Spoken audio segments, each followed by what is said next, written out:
titikan air mata, ngomong sama Allah masalahnya apa. Ya Allah, saya pengen nikah banget. Bukan apa-apa ya Allah, saya pengen punya keturunan yang soleh-solehah. Saya pengen sholat berjamaah waktu tahajud. Saya pengen diimami oleh seorang imam yang baik bacaannya, yang soleh. Saya pengen mendidik anak saya berdua dengan pasangan saya. Saya pengen, yang baik-baik sebutin. Pengennya kita, hajat kita itu apa? Cuman ya Allah, saya kurang modal. Ngomong Allah kayak gitu. Gak apa-apa pakai gaya-gaya kita sendiri. Gaya Sunda, gaya apa, bebas lah. Ya Allah kurang modal banget, gimana nih ya Allah. Tapi kan engkau maha kaya ya Allah. Bilang gitu. Dan Allah akan mengatakan, lihat hambaku memujiku. Kan kayak kita bilang, Alhamdulillahirrabbilalamin. Allah bilang, hambaku memujiku. Ar-Rahmanir-Rahim. Hambaku mengagungkanku. Maliki yaumiddin. Hambaku gimana sih hadisnya tuh? Kan gitu kan ya. Allah merespon setiap ucapan hambanya. Jadi kita bilang, tapi kan engkau maha kaya ya Allah. Oh iya benar. Cuman saya belum juga nemu siapa calonnya ya Allah. Nah, tapi kan engkau maha tahu ya Allah. Oh iya. Nanti Allah tiba-tiba dalam mimpi disebutin gitu. Wah, jelas spesifikasinya, wajahnya kayak gini, senyum-senyum ke kita di dalam mimpi gitu ya. Terus kasih kartu nama. Pas kita bangun ternyata kartu namanya ada di tangan kita. Cie, kayak di film. Bisa gitu. Tiba-tiba ke-save di HP kita ada nama yang saya perasaan gak pernah nge-save nomor ini deh. Malaikat yang nge-save. Itu semuanya mukjizat dari Allah. Gak usah khawatir. Allah punya cara. Tadi mah walaupun herai, tapi sebetulnya pesannya adalah Allah itu punya banyak cara untuk menolong hambanya. Tidak usah kita atur gimana caranya. Bukan kita yang mengatur caranya. Kita hanya bermohon kepada Allah. Allah yang punya sekian banyak cara. Allah bisa pakai cara ilmiah, bisa cara yang tidak ilmiah, bisa cara yang berlawanan dengan ilmiah. Ilmiah itu kan ciptaan Allah. Jadi jangan mengukur dengan logika kita. Tapi mengikhtiar dengan logika kita harus. Kalau ikhtiar harus ilmiah. Tapi kalau iman gak perlu ilmiah. Sakit, ikhtiarnya ke dokter. Tapi yakinnya gak boleh yakin sama dokter. Ikhtiarnya seilmiah mungkin. Tapi imannya gak boleh ilmiah, Rabbaniyah. Allah berkuasa dengan ilmiah, tanpa ilmiah, bertentangan dengan ilmiah. Allah bisa menciptakan seseorang dari ayah dan ibunya, bisa tanpa ayah tapi punya ibu doang seperti Isa. Atau bisa nggak punya ayah, nggak punya ibu seperti Adam. Allah bisa menciptakan onta dari induknya, bisa keluar dari batu seperti untanya Nabi Soleh. Allah maha kuasa, makhluk tidak kuasa. Minta sama Allah dengan harapan-harapan yang indah, munajat. Ini sekarang coba kita dengar bagaimana munajatnya Nabi ketika pulang dari Taif. Nabi itu kan sedih banget pulang dari Taif. Luar biasa dihinanya oleh orang-orang Taif. Di antara penghinaan orang Taif yang masih terekam oleh sejarah itu, orang Taif mencemooh Nabi dengan mengatakan, emangnya benar kamu itu, emangnya benar Allah mengangkat kamu jadi Nabi? Itu penghinaan. Dihina gitu. Muhammad, beneran gitu Allah mengangkat kamu jadi Nabi? Kayak gak ada orang lain, kata orang Taif. Terus ada lagi yang bilang, Muhammad, kalau kamu itu seorang nabi, saya tidak berani ngomong sama kamu, nanti saya terkutuk. Tapi kalau kamu bukan nabi, pendusta, ngapain juga saya ngomong sama kamu? Jadi mending gak usah ngomong aja, daripada ngomong dengan pendusta. Intinya dia gak mau ngomong sama nabi, tapi meracau. Dia bilang, kalau kamu nabi, kalau saya berdebat kamu, saya akan dikutuk. Kalau kamu bukan nabi, berarti kamu pendusta. Ngapain juga saya berdebat sama kamu, menghina. Ada yang bilang, woi Muhammad, pergi kamu, jangan dekat-dekat dengan kampung kami. Disuruh anak kecil mengusir Nabi, bayangin. Bagi orang semulia Rasulullah, diusir oleh anak kecil, dikejar-kejar pakai batu kerikil, dilemparin. Itu luar biasa, berat banget perasaan beliau. Sama anak kecil, sama perempuan, sama budak-budak. Yang laki-lakinya tuh hanya bersorak di belakang. Perempuannya, bagi orang Arab, dihina oleh perempuan, itu luar biasa penghinaannya. Makanya di Mesir, pengalaman saya ketika di Mesir, orang Mesir itu paling takut sama cewek. Di pasar kalau ada ibu-ibu yang belanja, Mang, bungkusin yang ini, dibungkusin. Nggak jadi deh, yang itu aja. Ya, bungkus lagi. Kayaknya nggak jadi yang itu aja. Sampai 3 kali si emangnya nggak boleh marah. Kenapa? Cewek. Itu di Mesir tuh. Kalau di kita, wah, udah habis itu. Nggak usah cewek yang sebaya, ibu-ibu aja bisa dihina di kita kan ya, nggak menghormati orang tua. Kalau di Mesir, perempuan apalagi yang udah usia orang tua itu sangat dimuliakan. Naik bus gitu. Ada ibu-ibu orang Mesir kan gede-gede tuh. Naik bus, Dia naik bus aja, naik damri gitu susah. Akhirnya barang-barangnya pada diambil sama orang-orang di dalam. Dia naik sendiri. Bismillah, Masya Allah. Gitu-gitu orang Mesir kalau lagi naik damri. Pas sudah di atas, semua orang berdiri mempersilahkan dia pilih tempat duduk yang mana. Itu budaya yang mungkin di Singapura juga pas saya ke Singapura kayak gitu. Tapi kok di Indonesia agak-agak jarang nih. Sering ada laki-laki muda duduk di halte atau di mana tempat-tempat umum. Sementara di sebelahnya ada ibu-ibu yang gendong anaknya. Tapi nggak ada tempat duduk. Di mana rasa malu dan rasa penghargaan terhadap perempuan. Makanya kalau sampai seorang ribut dengan perempuan di tempat umum. Itu di Mesir aib banget. Jadi kalau kita ramai sama seorang cewek atau seorang ibu-ibu di tempat umum. Pasti orang-orang Mesir akan marahin kita. Nggak marahin dia. Walaupun dia yang salah. Ya aib kata orang Mesir. Hei, aib jangan kayak gitu, aib jangan kayak gitu. Tapi kalau kita berantemnya sesama laki-laki, dia akan bilang sallu ala nabi, selawatlah kepada nabi. Kayak gitu cara mendamaikan pertengkaran di Mesir. Dan menurut survei kecil-kecilan saya, orang Mesir itu paling sering bertengkar di bus kalau lagi bulan puasa. Lapar soalnya. Itu sering banget, asal bulan puasa ramai di bus. Wah, orang Mesir kan suaranya kencang ya, kayak singa gitu. Wah, ramai di jam 2 orang. Akhirnya yang lain bilang, sallu ala nabi. Langsung, sallallahu alaihi wasallam. Lagi. Tapi dia sempat salawat dulu. Kalau di kita kan, apaan sih? Nggak ada hubungannya juga, nggak nyambung, keles gitu. Kalau di Mesir mereka paham. Kalau dibilang nabi, langsung mereka menghargai sallallahu alaihi wasallam. Terus marah lagi. Ya amin, sallu ala nabi, sallallahu alaihi wasallam. Lagi.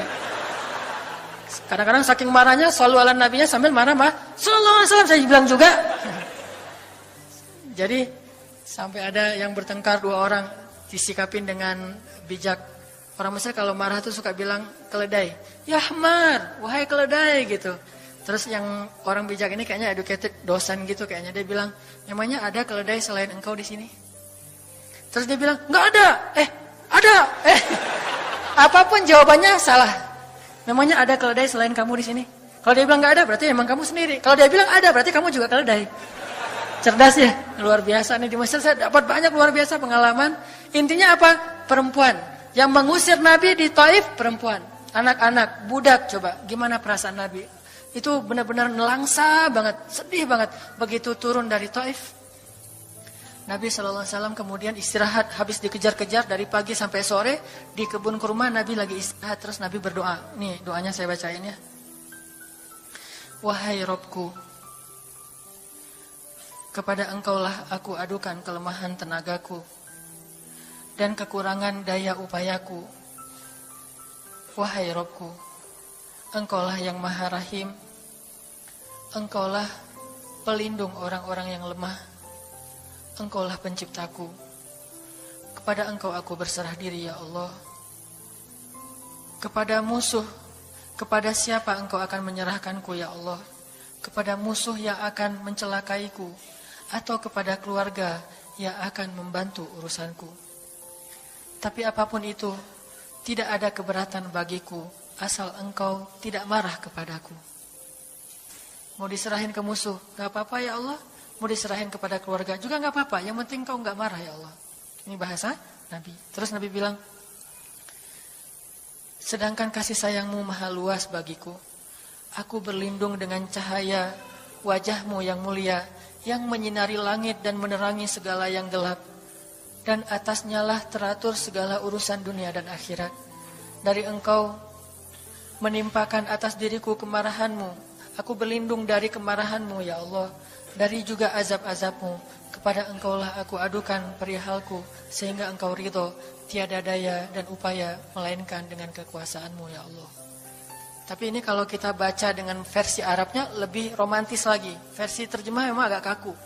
Kalau kita tahu bahasa Arabnya, ya Allah, tidak masalah aku diperlakukan kayak gini. Tidak masalah aku diusir, aku dihina, aku disakiti, aku dilempari, aku dikejar-kejar.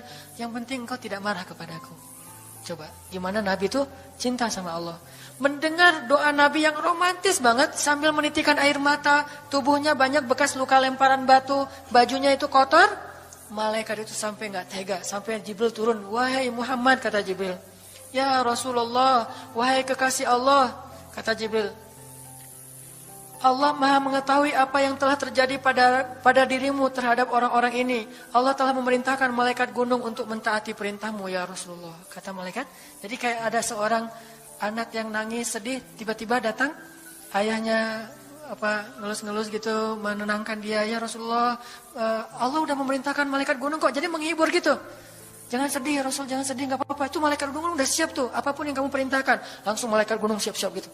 Terus kata malaikat gunung, ya Rasulullah, wahai kekasih Allah, perintahkan saja kepada kami apapun. Jika engkau mau, kami akan timpakan 2 gunung ini kepada penduduk Taif, sehingga mereka mati terhimpit oleh gunung-gunung yang kami timpakan. Perintahkan ya Rasulullah, perintahkan.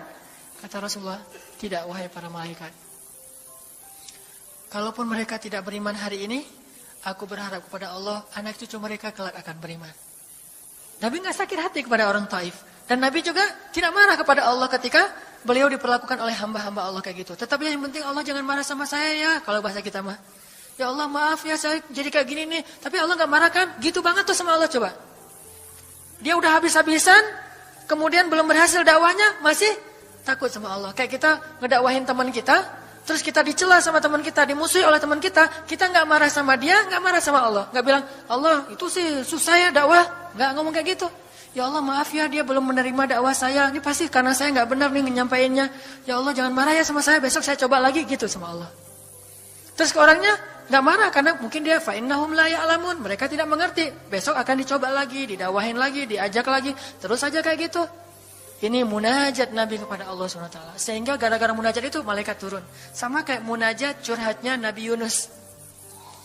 La ilaha illa anta subhanaka inni kuntu minadh zalimin. Subhanallah. Nabi Yunus tuh bermunajat di dalam perut ikan, lirih banget, suaranya tuh pelan banget. Tapi suara yang pelan itu menggetarkan arasy Allah Subhanahu wa taala. Kita udah teriak-teriak pakai mic, nggak ada yang bergetar.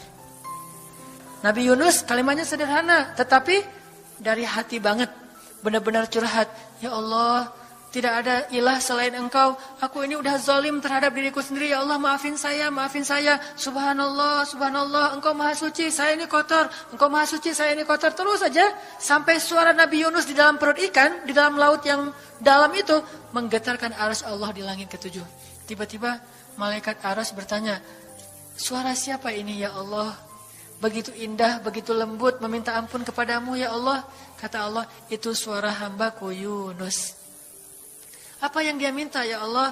Dia minta ampun kepadaku. Ya Allah please ampunin dia ya Allah please. Kata malaikat-malaikatnya. Semua malaikat meminta ampun untuk Yunus alaihissalam. Sehingga kemudian Allah mengatakan, ya sudah aku ampuni dia. Tiba-tiba Nabi Yunus diselamatkan. Curhat sama Allah. Kalau ada masalah, bilang ke Allah. Apapun, ya Allah. Duduk sambil bersandar di pohon. Ya Allah, coba buka surat Al-Qasas. Gimana Nabi Musa itu suka curhat kepada Allah. Surat Al-Qasas, surat 28 ya.